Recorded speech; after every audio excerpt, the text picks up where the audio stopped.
India के दो coaches की जगह पे लटकी तलवार। बीसीसीआई क्या दिखाएगा इन्हें बाहर का द्वार?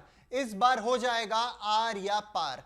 नमस्कार, रन स्कोर देख रहे हैं आप, मैं हूं आपके साथ आयुष। और इन दो कोचेस पे अब संकट के बादल छा चुके हैं। भारतीय टीम के ये दो प्रमुख कोच अब कहीं ना कहीं कटघरे में आ चुके हैं सवालों के, और साथ ही में ये भी रिपोर्ट्स निकल के सामने आ रही है मीडिया में कि इन्हें सैक किया जा सकता है। इन दोनों की टीम से जल्द छुट्टी हो सकती है। कौन से हैं वो दो कोच और क्यों उन्हें हटाने की बात चल रही है, सब कुछ आपको बताने वाले इस वीडियो में, बस अंत तक बने रहिएगा हमारे साथ।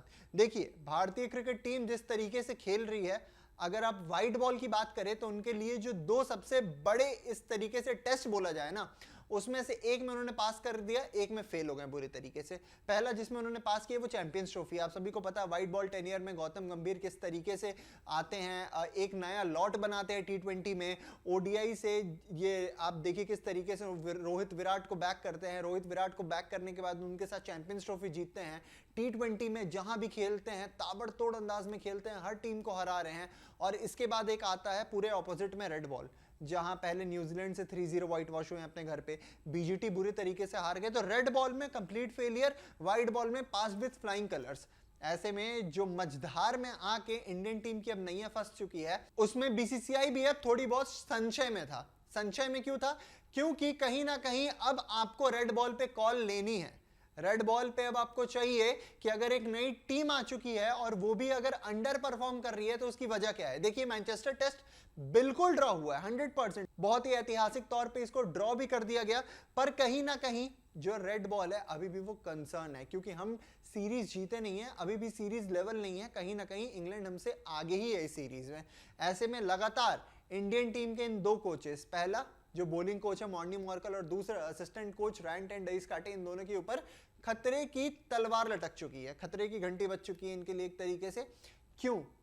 क्योंकि कहीं ना कहीं अब ये सवाल उठने लगे हैं कि अगर व्हाइट बॉल में टीम परफॉर्मेंस प्रोड्यूस कर सकती है तो रेड बॉल में क्यों नहीं, क्या गलतियां हो रही है। और इसी को कोट करते हुए मीडिया रिपोर्ट में सीधे तौर पे इस चीज को मेंशन किया गया है कि एक बॉलर जो मात्र 120-125 मैक्स टू मैक्स क्लिक कर पा रहा है, उसे किस तरीके से कोच जो है हमारे बॉलिंग कोच मॉर्नी मॉर्कल वो टीम में जगह दे सकते हैं। और साथ ही में रैंट एंड डेइसकाटे के ऊपर भी यही सवाल है कि आपकी रोल क्या रह गई है, आप कर क्या रहे हो, उस चीज पे क्लैरिटी नहीं, वो चीज समझ नहीं आ रही है। और ये चीज जानना बहुत ज्यादा जरूरी है कि इन दोनों कोचेस की जो रिस्पॉन्सिबिलिटी थी, क्या वो रेड बॉल में पूरे तरीके से ये निभा पा रहे हैं। देखिए, कहीं ना कहीं जो गौतम गंभीर है हेड कोच है, उन्हें लंबी रस्सी मिलने वाली है, इसमें कोई डाउट नहीं है। गौतम गंभीर ने टी20 में अच्छा परफॉर्म किया है, उन्होंने जो नई टीम उन्होंने बनाई है उसके साथ बहुत रिजल्ट्स डिलीवर किए हैं। चैंपियंस ट्रॉफी में उन्होंने सीधा सीधा टाइटल ही जीत लिया एक तरीके से, अगर आप कहें तो। आईपीएल में भी पिछले साल वो जीत के आ रहे हैं एज अ कोच। और इसके बाद अब कहीं ना कहीं रेड बॉल पे ये लगातार सवाल था। तो अब बोला जा रहा है कि सितांशु कोटक के आने के बाद, आपको याद होगा किस तरीके से अभिषेक नायर थे हमारे बैटिंग कोच, वो हटते हैं, सितांशु कोटक आते हैं। और आप बैटिंग में देखते हैं कि बैटिंग डिपार्टमेंट में कितना इंप्रूव करती है टीम। बॉलिंग डिपार्टमेंट में भी इसीलिए कहीं ना कहीं अब चेंजेस की बातें चल रही हैं। और बीसीसीआई के एक बहुत ही सीनियर ऑफिशियल की तरफ से मीडिया में ये रिपोर्ट्स आई हैं, जो इंग्लैंड में सारी देख रेख कर रहे हैं वहां पे।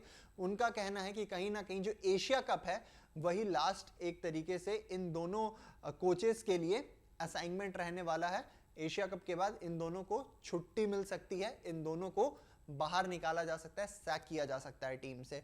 तो ऐसे में आपकी क्या राय है कि आपको क्या लगता है, टीम में इन दोनों को जगह मिलनी चाहिए या फिर कोई इमीडिएट एक्शन लेकर जल्द से जल्द रेड बॉल में आपको एक नया असिस्टेंट कोच और बॉलिंग कोच भी लेके आना चाहिए? कमेंट सेक्शन में बताइएगा। और अभी के लिए दीजिए हमें इजाजत, शुक्रिया।